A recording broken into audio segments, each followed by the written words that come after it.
So we're getting ready now we're looking at these Christmas promises all throughout the Bible, but now we're getting ready for the actual nativity story happening.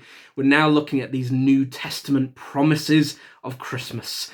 And we're just going to begin with the promise given to Zechariah and Elizabeth.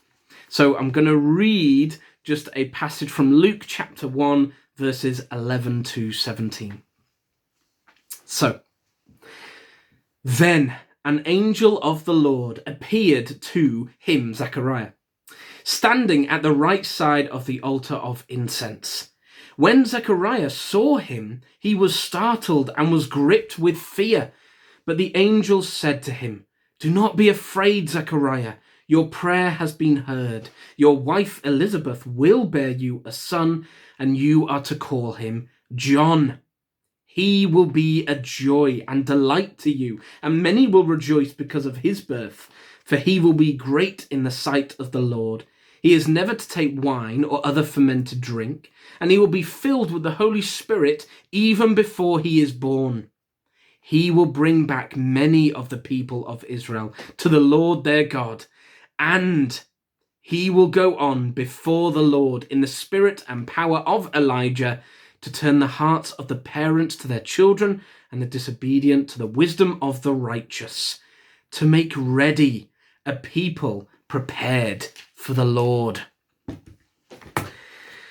Now, John the Baptist that's this kind of kid that we're looking at today. He's the beginning of this nativity story.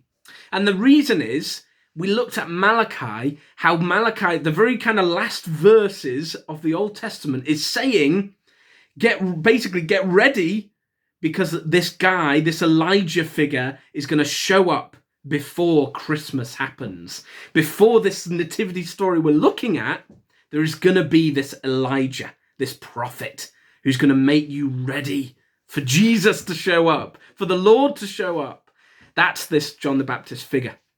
Now, in this Christmas period, often churches we're in this season of Advent, where we're preparing for Christmas.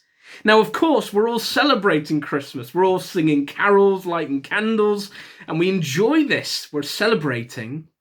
But as a part of Advent, we're meant to be, there's this element of trying to prepare ourselves, being a little bit nervous or afraid, because although Christmas is a great thing and Jesus is this wonderful, loving character, he is this God on earth.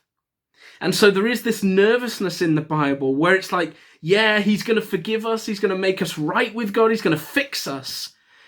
But he is also this perfect God. This frightening God is about to show up. At the end of Malachi, the previous book, this last book of the Old Testament, it talks about how people are going to be a bit nervous. People are going to be afraid because the Lord's going to show up. So in this Advent season, there's always a part of us that, although we're celebrating Christmas, we are a little nervous, because we all recognize we're messed up. We're not perfect. No one can stand in front of God. If the Lord really showed up, he knows everything wrong we've done. He's seen everything. He knows everything. He knows what we're thinking and feeling. All the wrong things we've done, he knows them. So the whole Bible's just a little bit afraid. But obviously, just John the Baptist, as we look, he reminds people you need to be a little bit nervous. Just remind yourself, this Lord's coming for a reason.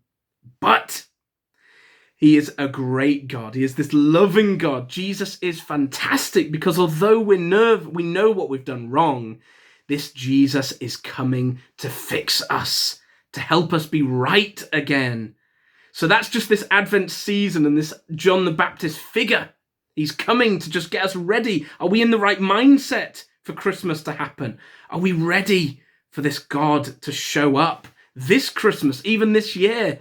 Are we prepared? Are we ready to meet God at Christmas? It's a big thing, and it's the beginning of this nativity story.